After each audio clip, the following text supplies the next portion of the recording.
प्रश्न। एक पुस्तक विक्रेता ने अपनी पुस्तक 24 रुपये में बेचकर उतने ही प्रतिशत लाभ उठाया जितने रुपए में उसने पुस्तक को खरीदा था। तो पुस्तक का क्रय मूल्य हमें निकालना है। आइए देखते हैं। इसके लिए हमने मान लिया है, जो निकालना होता है छात्रों उसी को हम मान लेते हैं, क्योंकि हमें पुस्तक का क्रय मूल्य निकालना है तो हमने क्रय मूल्य को ही मान लिया। माना पुस्तक का क्रय मूल्य बराबर x रुपये है। क्रय मूल्य को हम कास्ट प्राइस भी कहते हैं, इसीलिए इंग्लिश में इसको हमने शॉर्ट फॉर्म में CP लिख दिया है। अब प्रश्न के अनुसार जो दिया है उसको लिख लेते हैं। यहाँ पर वो कह रहा है कि उतने ही प्रतिशत लाभ उठाया जितने रुपए में उसने पुस्तक को खरीदा था। इसका मतलब है कि खरीदने का जो मूल्य है और लाभ का प्रतिशत है ये एक दूसरे के बराबर है। तो भाई हमने लिखा है यहाँ पर कि लाभ प्रतिशत बराबर क्रय मूल्य और बराबर कर दिया है हमने x%। ये x% हो जाएगा और यही हमारा क्या हो जाएगा, कास्ट प्राइस यानी CP यानी क्रय मूल्य के बराबर होगा। तो हम इसको बराबर x भी लिख सकते हैं। अब एक सूत्र होता है लाभ बराबर विक्रय मूल्य माइनस का क्रय मूल्य। वैसे भी इसको आप याद रखेंगे, कोई भी वस्तु है, सपोज करो कि हमने 4 रुपये में ख़रीदी और 6 रुपये में हमने बेच दी, तो हमें लाभ अगर हम निकालें, प्रॉफिट निकालें, लाभ बराबर निकालेंगे तो हम बेचे गई वस्तु से या बेची गई वस्तु के मूल्य से खरीदी गई वस्तु का मूल्य घटा देंगे तो हमें लाभ मिल जाएगा 2।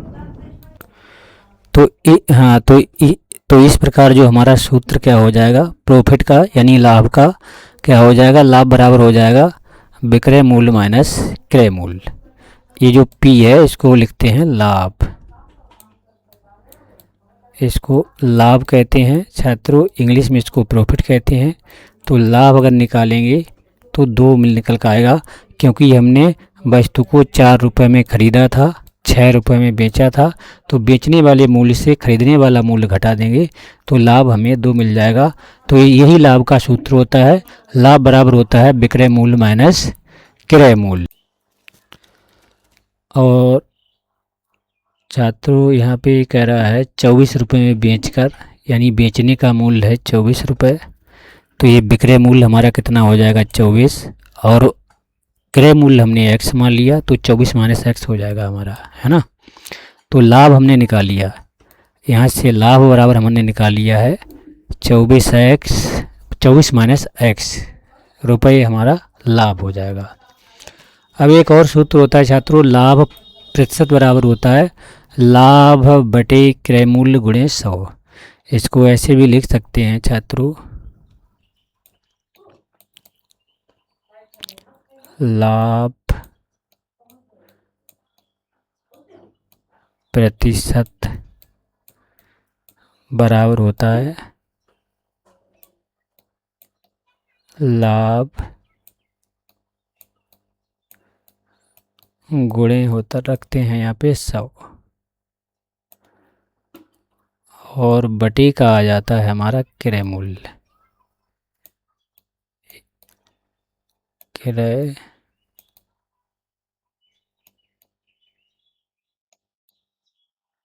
मूल्य।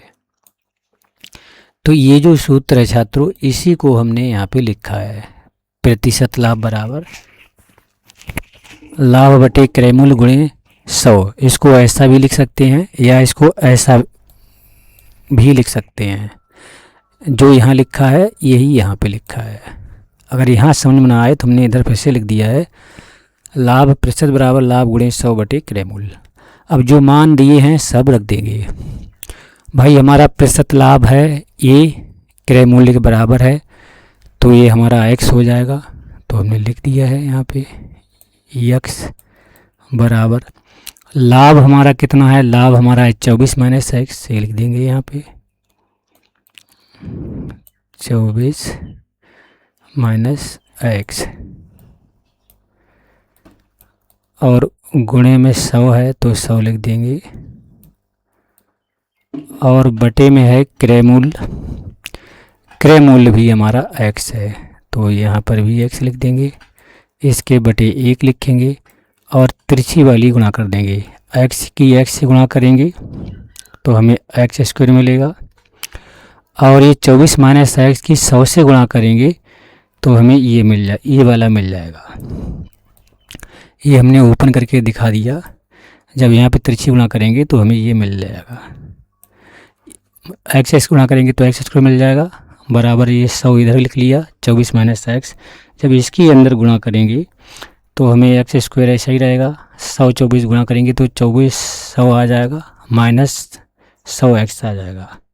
उसके बाद में इसको इधर लिख दिया, इसको इधर लिख लिया बराबर 0 कर दिया।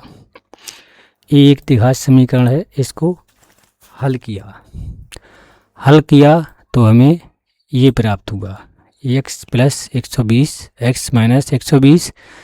यहाँ जब हम चलिए हल करके बता देते हैं, ये हमारा द्विघात समीकरण है, यहाँ पे ये एक्स स्क्वायर माइनस का 100 एक्स प्लस का है माइनस का 2400 बराबर 0 है।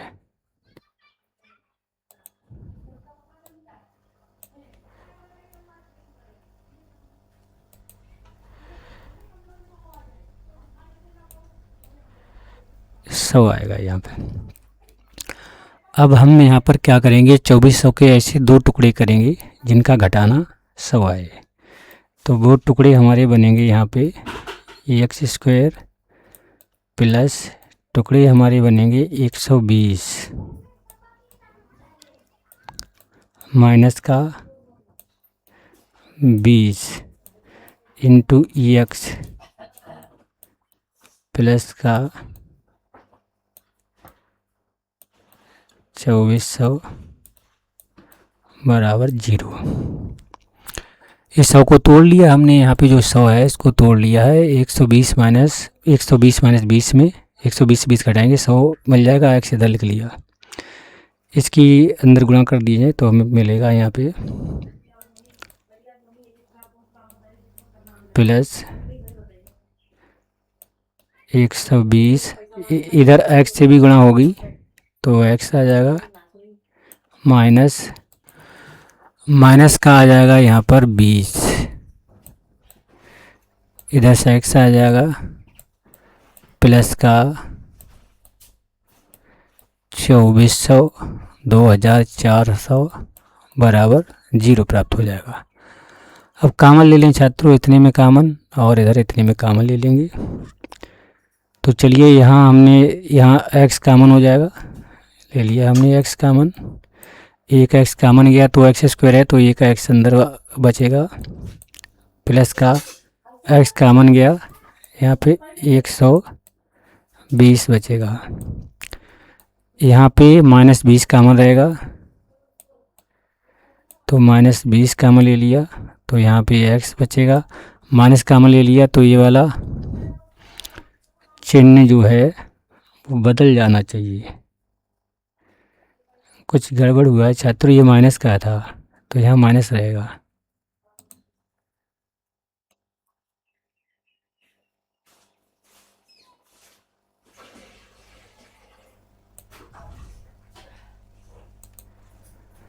यहाँ पर ये निशान माइनस रहेगा, ये माइनस का 2400 रहेगा तो माइनस कॉमन ले लेंगे तो यहाँ पे आ जाएगा प्लस 120 बचेगा, जब हम इस 20 से 2400 को भाग देंगे तो 120 मिलेगा बराबर 0 हो जाएगा। अब छात्रों इस पूरी लाइन में कॉमन लेंगे, इस पूरी लाइन में x plus 120 x plus 120 common है, इसको कॉमन ले लिया, x प्लस 120 कॉमन ले लिया, तो इधर यहाँ पे मिलेगा x और यहाँ मिलेगा माइनस का 20 बराबर 0। अब यहाँ पर इसका मतलब ये है कि ये ब्रैकेट भी 0 के बराबर है, ये ब्रैकेट भी 0 के बराबर है। तो एक एक को लेंगे यहाँ पे, तो लिखेंगे यदि x प्लस 120 बराबर 0, तो हमें मिलेगा x इक्वल टू माइनस का 120 मिलेगा। इस मान को हम नहीं लेंगे क्योंकि हमें क्रय मूल्य निकालना है, कास्ट प्राइस निकालना है, ये कभी भी नेगेटिव नहीं होगा। तो हम इसको 0 करेंगे, इस वाले को, तो लिखेंगे यदि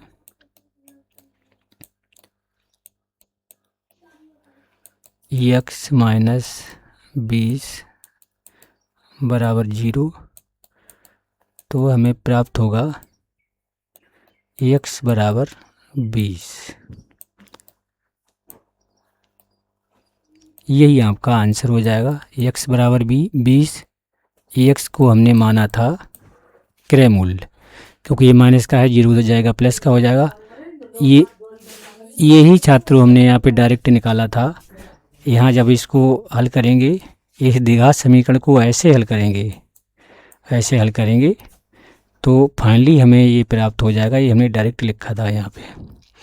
यहाँ से x का मान निकाल के हमने दिखा दिया है, ये माइनस निकल कर आया था और ये x प्लस 20 निकल कर आया है, और x को हमने माना था यहाँ पे क्रय मूल्य। सवाल में भी ये पुस्तक का क्रय मूल्य ही पूछ रहा है। तो इस प्रकार हमारा जो उत्तर है वो क्रय मूल्य बराबर कितना है, 120 रुपये है। 120 नहीं, केवल 20 रुपये है। ये आपका उत्तर हो गया भाई। हमने यहाँ पे लिखा है चूँकि क्रय मूल्य ऋणात्मक नहीं हो सकता, इसलिए ये वाला नहीं लेंगे। x = 20 ही हमारा उत्तर होगा।